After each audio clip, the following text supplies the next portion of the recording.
Hoje, no Bíblia Comentada, vamos mergulhar no início do Evangelho segundo escreveu Lucas, onde céu e terra se encontram no ventre da promessa.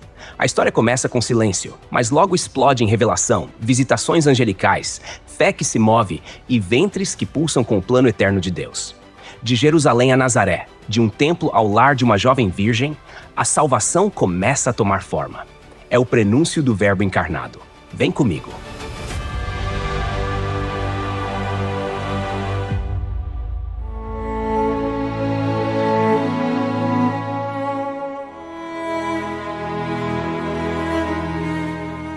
Vamos abrir o Evangelho segundo escreveu Lucas, capítulo 1, do versículo 1 até o versículo 4.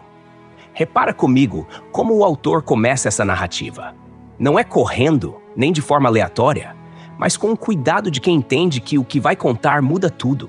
É como se ele estivesse preparando o terreno antes de plantar a primeira semente. E olha só como ele faz isso.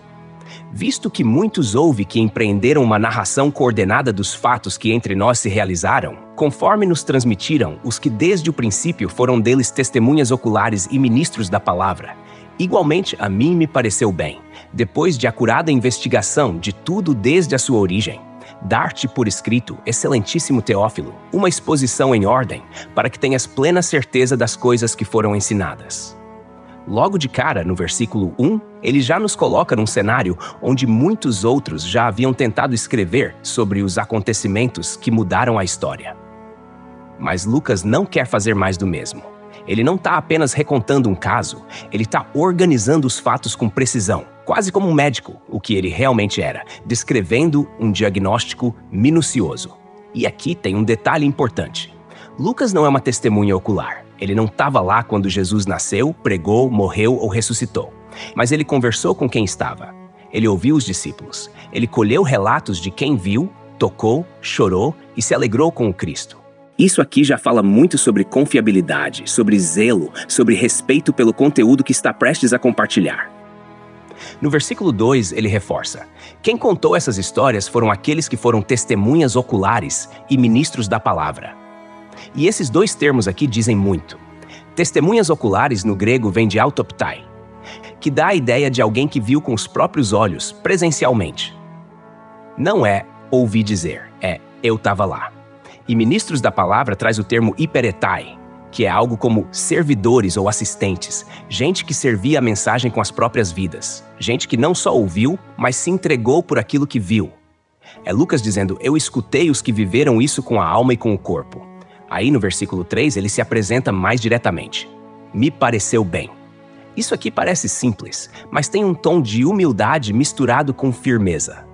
Ele não quer aparecer mais do que os fatos. Ele não está inventando nada. Ele é um investigador. A palavra grega usada para acurada investigação é parekoluthekoti, que também pode significar acompanhar de perto, com atenção, com método. Ele se debruçou sobre os acontecimentos, um por um. Ele voltou ao início, como quem rebobina a fita e assiste tudo de novo para não perder nenhum detalhe. E tudo isso para quê? Para escrever uma exposição em ordem. Esse em ordem não é só cronológica, é lógica, é teológica. É Lucas montando uma estrutura com começo, meio e fim. Não apenas para contar uma história, mas para revelar o plano de Deus se desenrolando passo a passo.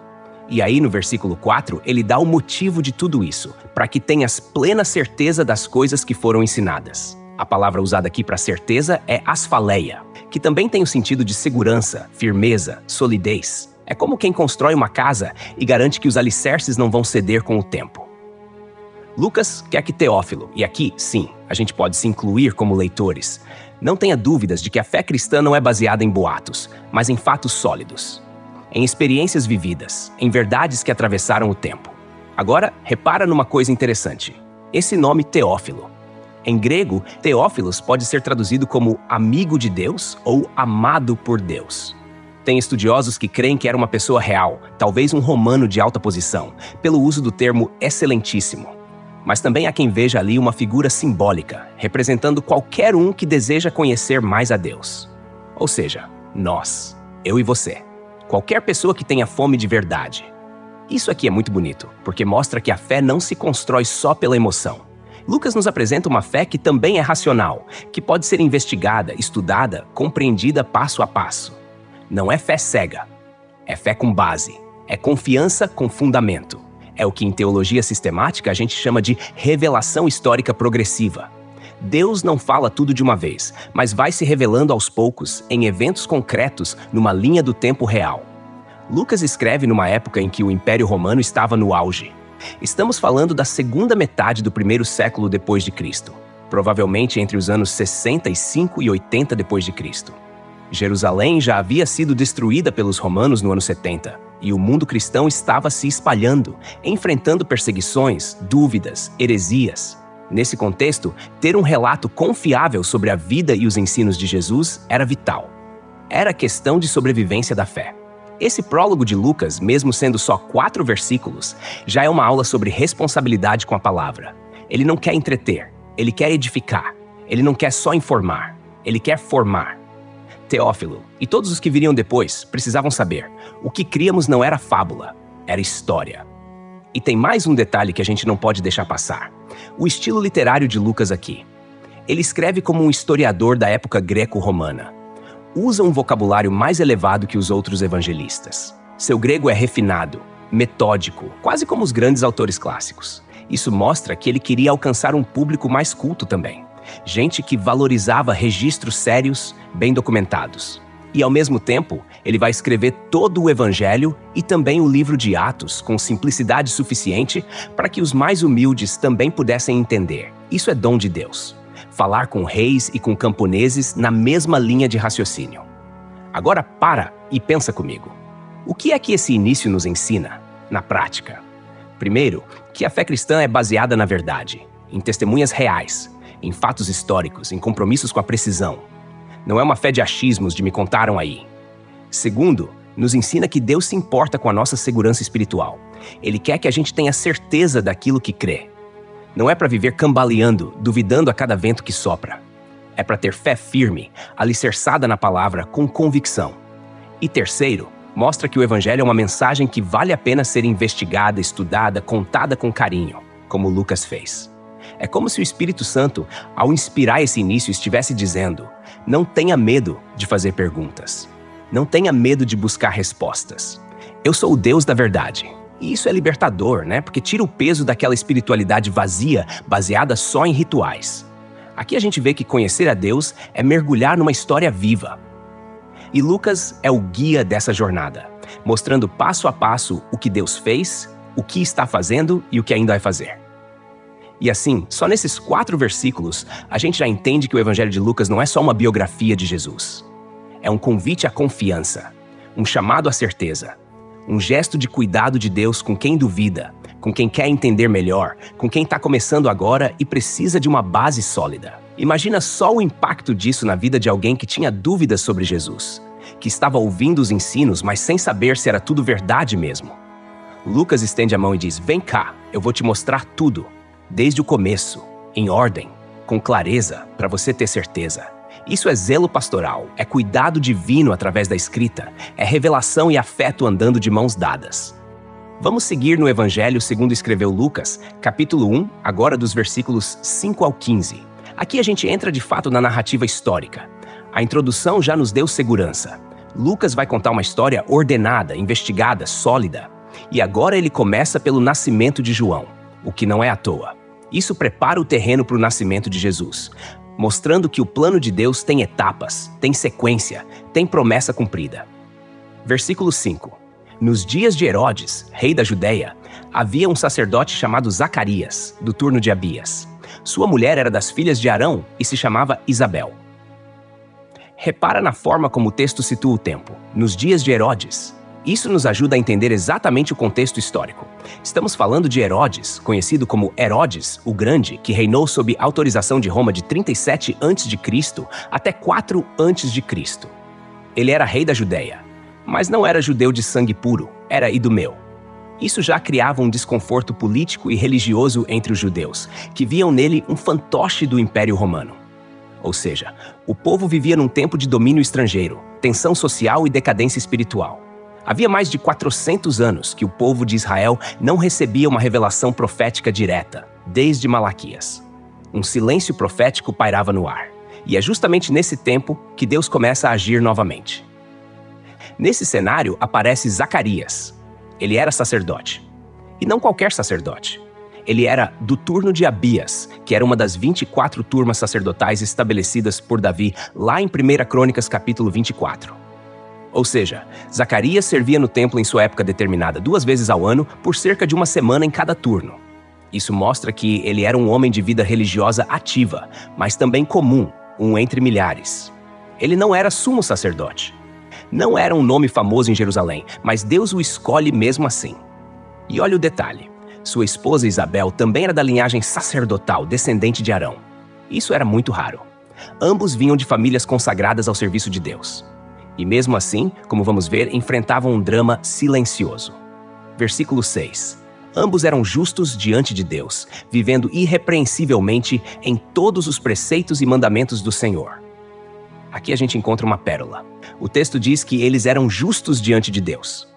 Não é só justo aos olhos da sociedade ou de aparência religiosa.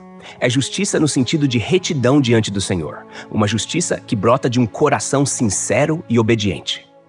No hebraico, a palavra justo vem de tzadik e no grego é dikaios. E ambas apontam para alguém que vive de acordo com a vontade de Deus. Eles eram fiéis. Eles guardavam os mandamentos. Viviam de forma irrepreensível. Isso aqui já desconstrói muita teologia errada de hoje. Fidelidade a Deus não é garantia de vida fácil, nem de ausência de problemas. Versículo 7. Eles não tinham filhos, porque Isabel era estéril, e ambos já avançados em idade. E aqui está o paradoxo. Eles eram justos, irrepreensíveis, e mesmo assim enfrentavam a dor da esterilidade. Isabel era estéril, o que no contexto judaico era visto como uma grande vergonha, quase uma maldição. A mulher que não gerava filhos era vista com desprezo. Era como se sua vida não tivesse cumprido o propósito. Mas repara, não havia pecado oculto ali. Não era juízo de Deus. Era apenas o silêncio de um tempo que ainda não era o tempo certo. Isso nos lembra que o cronômetro de Deus não é o nosso. E que muitas vezes Deus deixa o milagre para quando a esperança já se apagou no coração humano. Eles eram idosos, como Abraão e Sara, como Ana, como tantos outros que, no tempo de Deus, ouviram o impossível bater à porta. Versículo 8. Ora, aconteceu que, exercendo ele diante de Deus o sacerdócio na ordem do seu turno. Versículo 9. Coube-lhe por sorte, segundo o costume sacerdotal, entrar no santuário do Senhor para queimar o incenso. Esses 2 versículos são riquíssimos. Primeiro mostra que Zacarias estava servindo no templo, na sua função sacerdotal. Isso já era uma honra. Mas olha o detalhe. Ele foi sorteado para queimar incenso no santuário. Isso era um privilégio que normalmente um sacerdote só vivia uma vez na vida. Era sorteado entre centenas, e se fosse escolhido, nunca mais voltava a repetir. Isso era feito diante do véu que separava o lugar santo do lugar santíssimo, e simbolizava a oração do povo subindo a Deus. O incenso representa intercessão, comunhão, adoração. E é ali, nesse ambiente sagrado, que Deus decide quebrar o silêncio de 400 anos. Versículo 10. E toda a multidão do povo estava fora, orando na hora do incenso. Enquanto Zacarias está no santuário queimando o incenso, do lado de fora o povo está orando. Isso mostra que o culto era coletivo, mesmo com funções específicas. Enquanto o sacerdote apresentava o incenso, o povo levantava suas súplicas. Isso reflete a realidade espiritual de Israel.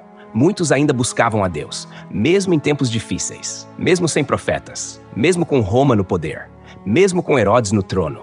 O coração do povo ainda ansiava por intervenção divina. E é nesse ambiente de adoração, espera e reverência que o inesperado acontece.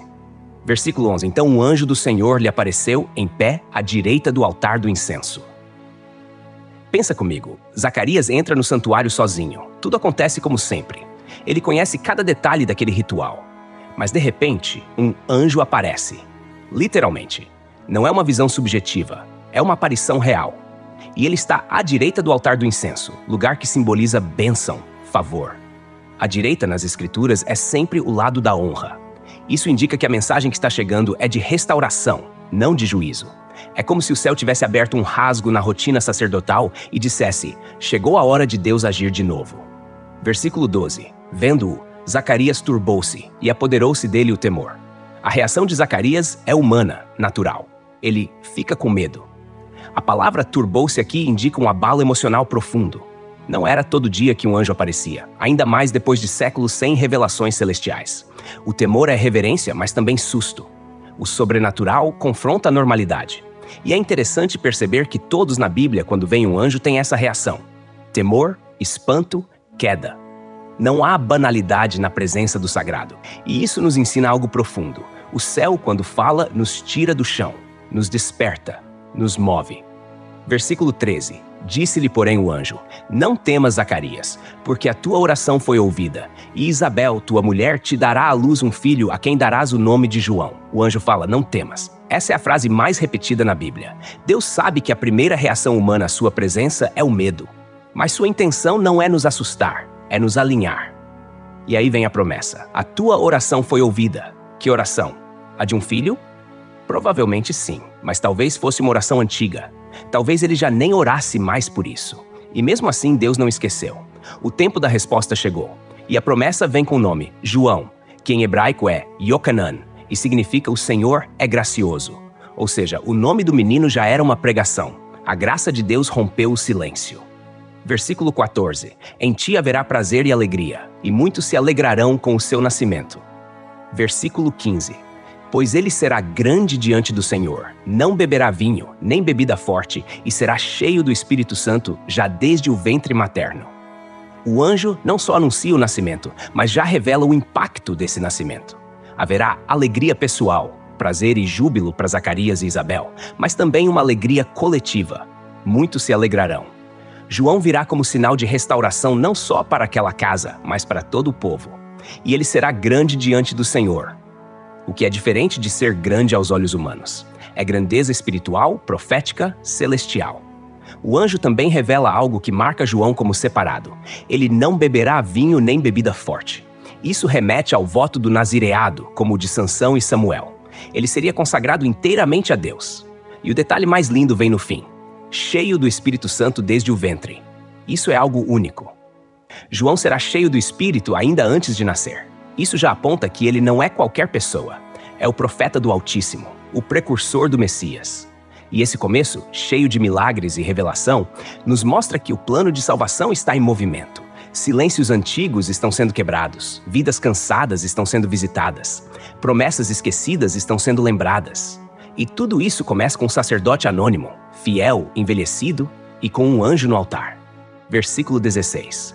Converterá muitos dos filhos de Israel ao Senhor, seu Deus. Para tudo e escuta isso com o coração. O anjo está falando de João, aquele filho prometido ao casal idoso.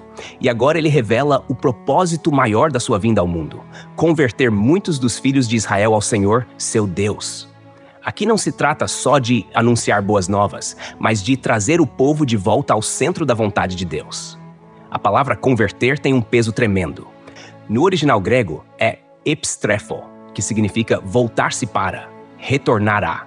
Ou seja, não é simplesmente aceitar uma ideia nova, é voltar-se de novo a uma aliança antiga, é reatar um relacionamento rompido. E olha que forte, muitos, não são todos, porque nem todos vão aceitar essa mensagem. Mas João não viria para agradar ou entreter, ele viria para confrontar, para chacoalhar, para acordar consciências adormecidas. O povo de Israel, nesse tempo, estava espiritualmente morno. A religião tinha se tornado ritual, o templo havia virado um palco de barganhas e a expectativa messiânica tinha se misturado com interesses políticos. João vem para rasgar esse véu. Versículo 17. Irá adiante do Senhor, no espírito e poder de Elias, para converter o coração dos pais aos filhos, e converter os desobedientes à prudência dos justos, com o fim de preparar ao Senhor um povo bem disposto. Esse versículo é um dos mais densos teologicamente de todo o capítulo. O anjo está citando diretamente Malaquias, capítulo 4, versículos 5 e 6, última profecia do Antigo Testamento. Repara na beleza do paralelo. João é o elo entre o Antigo e o Novo, o mensageiro que viria no espírito e poder de Elias. Mas o que isso significa? Não quer dizer que João é Elias reencarnado. Isso não tem espaço na teologia bíblica. O que está sendo dito é que João viria com a mesma ousadia profética, com a mesma autoridade do alto e com o mesmo impacto espiritual que Elias teve no seu tempo, quando enfrentou Acabe, Jezabel e os profetas de Baal. Elias foi um profeta que confrontou a idolatria, chamou o povo ao arrependimento e preparou o caminho para um retorno à fidelidade a Deus. João vai fazer o mesmo, mas agora preparando o povo para receber o próprio Senhor encarnado, Jesus. E olha os dois efeitos da sua missão. 1. Converter o coração dos pais aos filhos. Isso fala de reconciliação geracional. A fé verdadeira tem reflexos na família. Quando o coração de um pai se volta para o seu filho, há arrependimento, há ternura, há restauração. E isso é profundamente necessário num tempo onde o egoísmo reinava, onde pais e filhos estavam distantes, tanto literal quanto espiritualmente. 2. Converter os desobedientes à prudência dos justos. A palavra prudência aqui vem do grego phronesis, que aponta para a sabedoria prática, vida reta. É transformação de caráter. Não basta só crer, tem que viver diferente. João pregaria um arrependimento que mudava a vida. Tudo isso com um único fim: preparar ao Senhor um povo bem disposto. A expressão bem disposto aqui no grego tem a ver com alguém preparado, pronto, ajustado, como um terreno arado para receber a semente. João não era o Messias, mas ele era o arado. Era o relâmpago antes da tempestade de graça. Era a trombeta que chamava para acordar, limpar a casa e se preparar. A vinda de Jesus exigia um coração disposto, e João tinha a missão de acordar esse coração. Versículo 18. Então Zacarias perguntou ao anjo: como saberei isso? Pois eu sou velho e minha mulher é avançada em idade. Aqui a cena muda de tom. Até agora, o anjo vinha declarando o plano celestial com toda a autoridade. Mas Zacarias, humano como a gente, duvidar, ele escuta tudo aquilo e duvida. A pergunta de Zacarias parece natural, ele é velho, Isabel também, mas tem um fundo de incredulidade. Ele não pergunta como acontecerá, ele pergunta como saberá. Ele quer uma garantia, um sinal, uma prova. E veja, ele é sacerdote, ele conhece as Escrituras, ele sabe de Abraão e Sara, ele sabe que Deus já fez isso antes. Mas no fundo, a realidade natural grita mais alto no coração dele naquele momento. Isso nos mostra que até os mais santos podem fraquejar na fé. Que até os que estão no templo, no altar, no sagrado, podem se esquecer do poder do Deus que tudo pode. Versículo 19. Respondeu-lhe o anjo: eu sou Gabriel, que assisto diante de Deus, e fui enviado para te falar e te trazer estas boas novas. Agora o tom muda completamente. O anjo se identifica: Gabriel. O mesmo que aparece no livro de Daniel, capítulo 8 e capítulo 9. O mensageiro dos céus. Um dos poucos anjos nomeados na Bíblia. E ele diz: eu assisto diante de Deus. Ou seja, ele está diante da glória, ele contempla a majestade divina, ele não vem com rumores, ele vem com palavras que saíram da boca do Altíssimo, e ele não veio para dar bronca, veio para trazer boas novas. A palavra aqui é euangelizomai, a mesma raiz de evangelho. Zacarias, ao duvidar, não só questiona o milagre, mas questiona a mensagem do próprio Deus. Versículo 20. E eis que ficarás mudo e não poderás falar até o dia em que estas coisas aconteçam, porquanto não creste nas minhas palavras que a seu tempo se cumprirão. Aqui vem a consequência. Zacarias fica mudo. Isso não foi punição vingativa, mas disciplina pedagógica. Deus silencia Zacarias para que ele aprenda a confiar em silêncio. Às vezes Deus nos cala não para nos castigar, mas para nos ensinar a ouvir melhor. Repara, a promessa vai se cumprir mesmo assim. O milagre não é cancelado. A graça não é revogada. Mas Zacarias não poderá anunciá-la até que aprenda a confiar. Isso ensina algo profundo. Incredulidade pode nos roubar a voz no meio do milagre. Versículo 21. O povo estava esperando Zacarias e admirava-se de que ele se demorasse no santuário. Lá fora, o povo continua aguardando. Normalmente, o serviço do incenso não demorava tanto. Quando Zacarias não sai, o povo começa a se inquietar. Isso mostra que havia expectativa. Eles sabiam que aquele momento era importante. E isso nos lembra: quando Deus fala com a liderança em secreto, a congregação sente no espírito. O povo percebe quando algo diferente está acontecendo. E é isso que vai se confirmar logo em seguida. Versículo 22. Saindo ele, porém, não lhes podia falar. Então entenderam que tiveram uma visão no santuário, e fazia-lhes sinais e permanecia mudo. Zacarias sai, mas não consegue explicar o que aconteceu. Está mudo e começa a gesticular. O povo entende. Algo sobrenatural aconteceu ali dentro. Uma visão, uma revelação. Isso reforça a autoridade do momento. Não era só um evento pessoal, era um marco profético. O silêncio de Zacarias passa a ser um sinal público de que Deus tinha falado. E nesse silêncio, a esperança começa a ser gerada no coração de Israel. Versículo 23. Sucedeu que, terminados os dias do seu ministério, voltou para casa. Mesmo mudo, mesmo impactado, Zacarias termina o serviço no templo. Isso é notável. Ele poderia ter ido embora, mas não. Ele permanece, serve, fiel até o fim. E depois volta para casa, silencioso por fora, mas carregando uma revelação que mudaria tudo. Versículo 24. Passados esses dias, Isabel, sua mulher, concebeu, e ocultou-se por 5 meses, dizendo, versículo 25, assim me fez o Senhor nos dias em que atentou para mim, para livrar-me do meu opróbrio entre os homens. A promessa se cumpre. Isabel engravida. E ela se esconde por 5 meses. Talvez por humildade, talvez por proteção, talvez para viver esse tempo com intimidade com Deus. E quando ela fala, suas palavras são lindas. O Senhor me visitou e me tirou o opróbrio. A palavra opróbrio aqui indica vergonha, humilhação, desonra. Aquilo que a sociedade apontava como fracasso, Deus transformou em milagre. Aquilo que era motivo de dor, virou canção. Essa mulher estéril, ignorada, agora carrega no ventre aquele que preparará o caminho para o Cristo. E ela reconhece, foi o Senhor. E o que começa com um anjo no altar, agora se move no útero de uma mulher idosa. Versículo 26. No 6º mês, foi o anjo Gabriel enviado da parte de Deus para uma cidade da Galileia chamada Nazaré. 6 meses depois do anjo ter visitado Zacarias no templo, agora Deus envia Gabriel mais uma vez. E olha a diferença de cenário. Da solenidade do templo em Jerusalém, agora ele é enviado a uma cidade da Galileia, chamada Nazaré.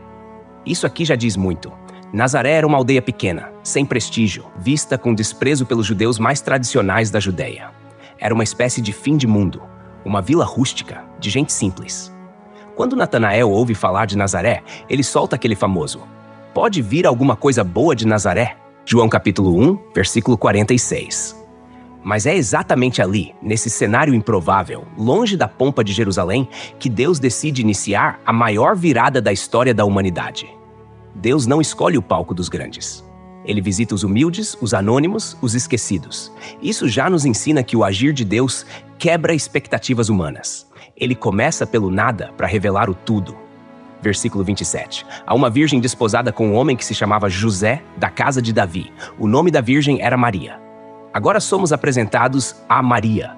O texto nos dá 3 informações essenciais sobre ela. 1. Ela era virgem. Isso não é só uma questão física, é também uma referência direta à profecia de Isaías, capítulo 7, versículo 14. Eis que a virgem conceberá e dará à luz um filho. Deus estava cumprindo profecia com precisão. 2. Ela estava desposada com José. Aqui entra um ponto cultural importante. O desposamento na cultura judaica era um compromisso mais forte que o nosso noivado. Era legalmente vinculante. Maria já era considerada esposa de José, embora ainda não convivessem maritalmente. Esse período durava cerca de 1 ano. Romper o desposamento era como se divorciar. 3. José era da casa de Davi. Isso é fundamental. O Messias tinha que vir da linhagem de Davi, como prometido em diversas profecias, segundo Samuel capítulo 7, versículo 12, Isaías capítulo 11. Jesus, portanto, teria legitimidade messiânica pelo pai adotivo José. Versículo 28. E entrando o anjo disse: Alegra-te, muito favorecida, o Senhor é contigo. Agora, a cena muda para um nível íntimo. O anjo entra, o texto não explica como, e cumprimenta Maria com uma saudação celestial. Alegra-te, muito favorecida.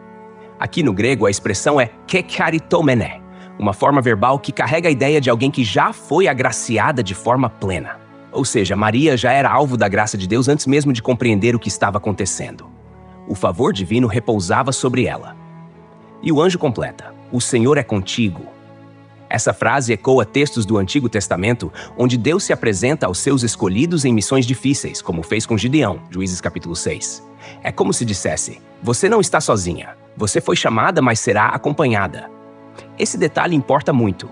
A missão seria imensa, o desafio assustador, mas a presença do Senhor seria constante. Versículo 29. Ela, porém, ao ouvir esta palavra, perturbou-se muito e pôs-se a pensar no que significaria essa saudação.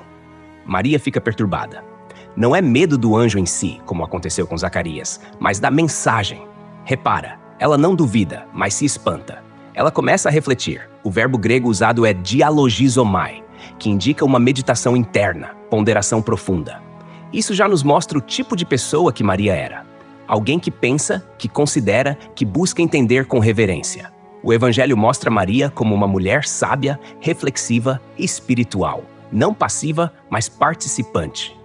Versículo 30. Disse-lhe então o anjo: Não temas, Maria, porque achaste graça diante de Deus. De novo a frase celestial que tranquiliza: não temas. Isso mostra que mesmo quando Deus está prestes a dar uma notícia gloriosa, a alma humana sente o peso. Maria estava diante de um mistério, o maior de todos, e sua alma precisava de paz. Aí vem a declaração: achaste graça diante de Deus. Isso não quer dizer que Maria era sem pecado, mas sim que Deus a escolheu por pura graça. Ela foi agraciada, não porque merecia, mas porque Deus decidiu assim. O plano de redenção passa pela graça, desde o ventre. Versículo 31. Eis que conceberás e darás à luz um filho, a quem chamarás pelo nome de Jesus. Aqui o céu entrega o nome. Jesus, em hebraico Yeshua, que significa o Senhor salva, ou Deus é salvação. O nome não é escolhido por Maria, nem por José, é dado por Deus. Isso mostra que o propósito do menino já está definido desde antes do nascimento. Ele é Salvador. Essa é sua identidade, seu destino, sua missão. E isso conecta diretamente com Mateus capítulo 1, versículo 21. Ela dará à luz um filho e você porá nele o nome de Jesus, porque ele salvará o seu povo dos pecados deles. Versículo 32. Este será grande e será chamado Filho do Altíssimo. Deus, o Senhor, lhe dará o trono de Davi, seu pai. Essa parte é simplesmente gloriosa. O anjo declara que Jesus será grande. E diferente de João, que seria grande diante do Senhor, Jesus é grande em si mesmo, pois é o próprio Filho do Altíssimo. Aqui temos uma afirmação clara da divindade de Jesus. E mais, ele receberá o trono de Davi. Isso remete diretamente à aliança davídica. Segundo Samuel capítulo 7. Deus prometeu a Davi que seu trono duraria para sempre. E aqui o anjo revela: Jesus é o cumprimento dessa promessa, mas não de forma política, como os judeus esperavam. O trono de Jesus não é feito de ouro e mármore, mas de justiça, santidade e eternidade. Versículo 33. Reinará eternamente sobre a casa de Jacó, e o seu reinado não terá fim. Agora a profecia é ampliada. Jesus reinará eternamente sobre a casa de Jacó, ou seja, sobre todo o povo de Israel. Mas esse reinado não seria limitado a Israel. Outras profecias mostram que ele será luz para as nações. Isaías capítulo 49. Seu trono será eterno. Essa expressão ecoa Daniel capítulo 7, onde se fala do Filho do Homem recebendo um reino que jamais passará. Aqui está o Messias esperado, o Rei prometido, mas com uma coroa de espinhos e um trono de cruz. Versículo 34. Então Maria perguntou ao anjo: Como acontecerá isso, se eu não conheço homem algum? Olha que diferença em relação a Zacarias. Maria também faz uma pergunta, mas sua dúvida é de processo, não de promessa. Ela não está pedindo um sinal. Ela quer entender como isso vai acontecer, visto que ela é virgem. Não conheço homem algum é uma forma respeitosa de dizer que ainda não teve relações sexuais. Isso mostra a pureza e a integridade dela. E também sua fé. Ela acredita que vai acontecer, só quer saber como vai se cumprir. É fé humilde, fé que pergunta para aprender, não para resistir. Versículo 35. Respondeu-lhe o anjo: Descerá sobre ti o Espírito Santo, e o poder do Altíssimo te envolverá com a sua sombra. Por isso o ente santo que há de nascer será chamado Filho de Deus. Aqui está o milagre. O Espírito Santo descerá sobre ela, e o poder do Altíssimo a envolverá com sua sombra. Essa linguagem remete à nuvem da glória no Êxodo, quando Deus cobria o tabernáculo. O mesmo Deus que enchia o Santo dos Santos agora encheria o ventre de uma jovem mulher. É aqui que acontece a encarnação do Verbo, como João vai explicar depois. E o Verbo se fez carne e habitou entre nós. João capítulo 1, versículo 14. O ente santo, literalmente o santo gerado, será chamado Filho de Deus, porque de fato é o Filho eterno do Pai, agora encarnado. Versículo 36. Também Isabel, tua parenta, concebeu um filho na sua velhice, sendo este já o 6º mês para aquela que diziam ser estéril. Gabriel, para fortalecer a fé de Maria, dá um sinal.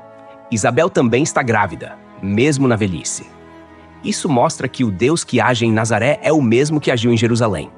Ele realiza milagres em diferentes cenários, com diferentes pessoas, mas sempre com um único propósito: cumprir seu plano eterno. Versículo 37. Porque para Deus não haverá impossíveis em todas as suas promessas. Aqui está o coração dessa narrativa. Não há impossíveis para Deus. Nenhuma promessa dele falha. Isso não é só consolo para Maria, é uma declaração de doutrina. Isso mostra a fidelidade absoluta de Deus, a soberania sobre o tempo, sobre os corpos, sobre os reinos. O que ele diz, ele faz. Seja em Sara, em Ana, em Isabel ou em Maria, Deus sempre cumpre o que promete. Versículo 38. Então disse Maria: Aqui está a serva do Senhor, que se cumpra em mim conforme a tua palavra. E o anjo se ausentou dela.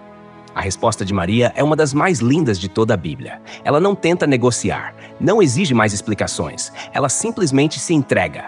Aqui está a serva do Senhor. No original é Dole, escrava voluntária. Ela entende: minha vida agora pertence totalmente ao plano de Deus.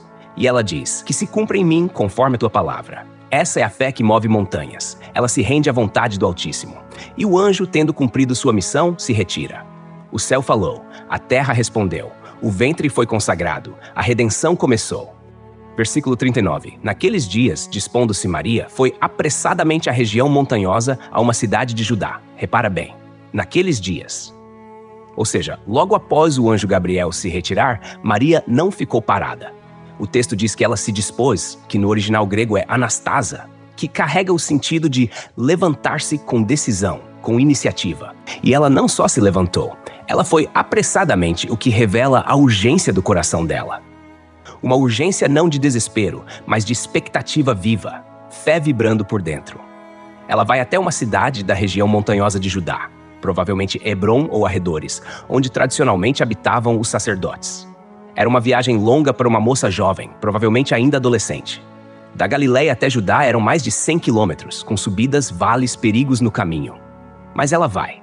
Vai sozinha, vai com pressa, vai com fé. Isso já nos ensina muito. Fé se move.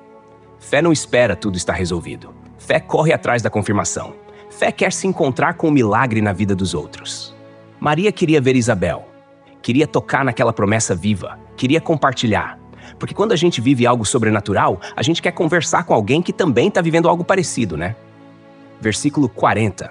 E entrou na casa de Zacarias e saudou Isabel. Aqui o cenário muda para algo bem íntimo. Maria entra na casa de Zacarias, o sacerdote que ainda está mudo, e saúda Isabel. Esse saudar aqui no grego é aspazomai, que significa mais do que um oi. É um cumprimento caloroso, envolvente, possivelmente uma expressão como a paz seja contigo, algo comum entre os judeus. Agora pensa na cena. Duas mulheres grávidas por intervenção divina, uma velha, outra jovem, se encontram. O lar de Isabel, que já era silencioso por causa da mudez de Zacarias, agora se enche de movimento celestial. A porta se abre, o Espírito já está agindo. O que vem a seguir não é humano, é puro mover de Deus. Versículo 41. Ao ouvir Isabel a saudação de Maria, a criança lhe estremeceu no ventre. Então Isabel ficou cheia do Espírito Santo. Esse versículo é de arrepiar. Maria apenas fala e algo explode no ventre de Isabel.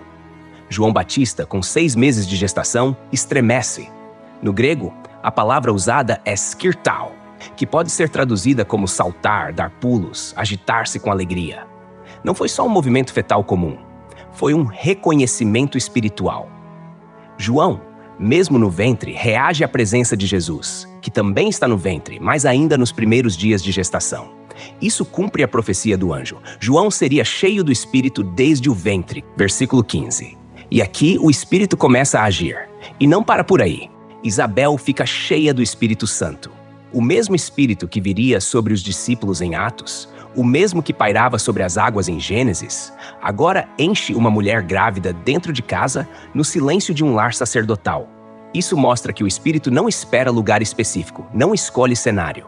Quando o céu quer agir, age no templo ou na cozinha, no altar ou na sala. Versículo 42. E exclamou em alta voz: Bendita és tu entre as mulheres, e bendito o fruto do teu ventre. Agora Isabel, tomada pelo Espírito, profetiza. Ela não sabia de nada antes. Maria não contou ainda o que o anjo lhe dissera. Mas o Espírito revela. E ela exclama em alta voz, algo incomum para uma mulher mais velha e reservada naquela cultura.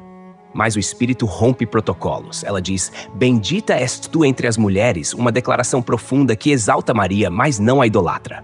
Ela é bendita entre as mulheres, não acima. É uma mulher honrada, escolhida, favorecida por Deus. E mais, Bendito o fruto do teu ventre. E aqui está a ênfase maior. O foco não é Maria, é o que ela carrega. Aquele que já é bendito antes mesmo de nascer, porque é o próprio Filho de Deus. Versículo 43. E de onde me provém que me venha visitar a mãe do meu Senhor? Agora, olha a humildade de Isabel. Ela se coloca abaixo de Maria, mesmo sendo mais velha e esposa de um sacerdote. E aqui ela chama Maria de mãe do meu Senhor. E isso, meu irmão, minha irmã, é uma das primeiras declarações cristológicas do Novo Testamento. Isabel reconhece que o bebê no ventre de Maria é seu Senhor. E esse termo grego, Kyrios, não era usado de qualquer jeito. Era o mesmo termo usado na Septuaginta, a tradução grega do Antigo Testamento, para se referir ao nome de Deus, o Senhor. Ou seja, o Espírito revela a Isabel que aquele embrião que Maria carrega é o próprio Deus encarnado. Não é só um bebê especial. É o Messias. É o Emanuel. Isso mostra como a revelação divina não depende da razão humana, mas da ação soberana do Espírito. Isabel não teve aula de cristologia. Ela foi invadida pela presença do Espírito e a verdade brotou em forma de adoração. Versículo 44. Pois ao chegar-me aos ouvidos a voz da tua saudação, a criança estremeceu de alegria dentro de mim. Isabel agora dá o testemunho completo. A saudação de Maria teve efeito imediato. João estremeceu de alegria. E aqui o termo grego é agaliazei, que significa uma alegria exultante, transbordante. João não só mexeu, ele adorou ainda no ventre. Isso nos mostra que a vida no ventre já é sensível ao mover do Espírito. João, ainda sem consciência humana, reconhece espiritualmente a presença do Salvador. Isso também nos aponta algo teológico riquíssimo. Onde Jesus chega, há alegria, há movimento, há resposta. Até os que ainda não nasceram respondem à presença do Filho de Deus. Versículo 45. Bem-aventurada a que creu, porque serão cumpridas as palavras que lhe foram ditas da parte do Senhor. Isabel encerra sua fala com uma bem-aventurança, uma espécie de parabéns divino. Bem-aventurada a que creu. A palavra grega aqui é Macária, a mesma usada por Jesus nas bem-aventuranças. Significa feliz, abençoada, plena. Maria é bem-aventurada não só porque foi escolhida, mas porque creu. Ela confiou. Ela se rendeu. E Isabel reconhece isso e declara: as palavras do Senhor vão se cumprir. Isso é fé pura, é convicção espiritual. Isabel está dizendo: você é feliz porque acreditou, e Deus vai cumprir tudo até a última vírgula. E que contraste com Zacarias, não é? Ele duvidou e ficou mudo. Maria creu e recebeu louvor profético. Isso nos ensina que a fé nos posiciona diante do sobrenatural. Crer é entrar no ritmo do céu, mesmo sem ver tudo com os olhos. E quem crê é feliz. Quem crê vê a promessa se cumprir. Quem crê se torna canal de alegria para os outros. E ali estavam duas mulheres, dois ventres milagrosos, dois bebês com missões eternas, duas almas tomadas pelo Espírito. Uma mais velha, confirmando a promessa. Outra mais jovem, carregando o Salvador. Não havia sacerdotes, multidões, púlpitos, só um lar simples e o céu inteiro dentro dele. Hoje, no Bíblia Comentada, a gente viajou dos primeiros versículos do Evangelho segundo Lucas, capítulo 1, versículos 1 ao 45. E o que encontramos aqui não é só o começo de uma história. É o começo da história. Uma história que rompe o silêncio de 400 anos, que desce do céu e encontra morada no ventre de uma virgem e no coração de um povo cansado, mas ainda cheio de expectativa. Tudo começa com um médico historiador, Lucas, que resolve colocar em ordem tudo que foi vivido, sentido, testemunhado. Ele não escreve baseado em boatos. Ele escreve porque investigou, porque ouviu as testemunhas, porque sentiu que se era para crer, precisava ser com base. E aí, como quem abre as cortinas de um palco sagrado, ele nos apresenta primeiro um casal, Zacarias e Isabel. Justos, fiéis, porém marcados por um silêncio interior tão grande quanto o silêncio de Deus até aquele momento. Uma mulher estéril. Um sacerdote velho. E ainda assim, Deus decide começar ali. O altar queimado em incenso se torna lugar de revelação. Um anjo surge. A oração é ouvida. A promessa é feita. Um filho virá, e não será qualquer filho. Será João, o que viria no espírito e poder de Elias, abrindo caminho para o Messias. Mas Zacarias duvida. E Deus, em sua pedagogia divina, silencia sua boca. Não para puni-lo, mas para ensiná-lo a ouvir o tempo e a vontade de Deus. Enquanto isso, em Nazaré, cidadezinha esquecida da Galileia, outra cena se desenrola. O mesmo anjo aparece agora para uma jovem simples chamada Maria. e a saudação que ela ouve ecoa pelos séculos. Alegra-te, muito favorecida, o Senhor é contigo. E que coisa mais linda! Maria não entende de imediato, mas também não recua. Ela pergunta com fé, não com ceticismo. Ela ouve que o Espírito Santo virá sobre ela e que o santo que nascerá será chamado Filho de Deus. Um nome é dado, Jesus. Seu trono será eterno, seu reinado não terá fim. E quando Maria entende, ela não negocia. Não pede tempo, não pergunta por que eu. Ela só diz, aqui está a serva do Senhor, que se cumpra em mim conforme a tua palavra. E esse sim muda tudo. A eternidade entra no tempo, o céu engravida a terra. Maria então corre até Isabel, sobe montanhas, anda léguas, não para se esconder, mas para compartilhar. E quando ela chega, bastou sua saudação para que ao João estremecesse de alegria no ventre de Isabel. O Espírito Santo explode dentro daquela casa. Isabel se enche, exulta, profetiza. Bendita és tu entre as mulheres, bendito o fruto do teu ventre, e de onde me vem que a mãe do meu Senhor venha me visitar? João, ainda não nascido, reconhece Jesus também ainda em formação. E Isabel, mulher idosa, reconhece a divindade no ventre de uma menina. Não porque viu com os olhos, mas porque sentiu com o Espírito. E tudo termina com uma bem-aventurança que é um ensino para mim e para você hoje. Bem-aventurada a que creu, porque serão cumpridas as palavras que lhe foram ditas da parte do Senhor. Crer é chave, crer é ponte. Crer é abrir o ventre da alma para gestar promessas. Nesse começo de evangelho, a gente aprende que Deus fala com quem ouve, age em quem crê e se move onde há espaço. Ele transforma esterilidade em riso, silêncio em cântico, anonimato em protagonismo. Maria crê, Isabel se alegra, João se mexe, Zacarias silencia. E Deus, ele orquestra tudo nos bastidores da história. E esse foi só o começo, tem muito mais por vir.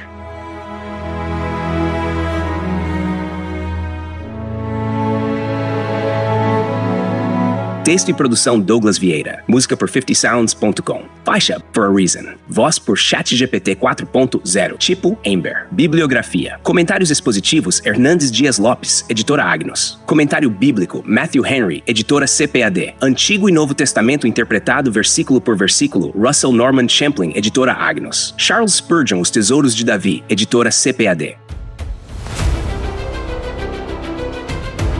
Obrigado por ouvir o Bíblia Comentada. De segunda a sexta, capítulos da Santa Palavra, aos sábados, mensagens ao coração e aos domingos, a poesia dos Salmos. Porque não basta ouvir, é preciso entender. Inscreva-se em nosso perfil nas principais plataformas de streaming e permita que esta palavra edifique sua vida. Deus abençoe você. Até amanhã. Bíblia Comentada. Melhor que ouvir é entender.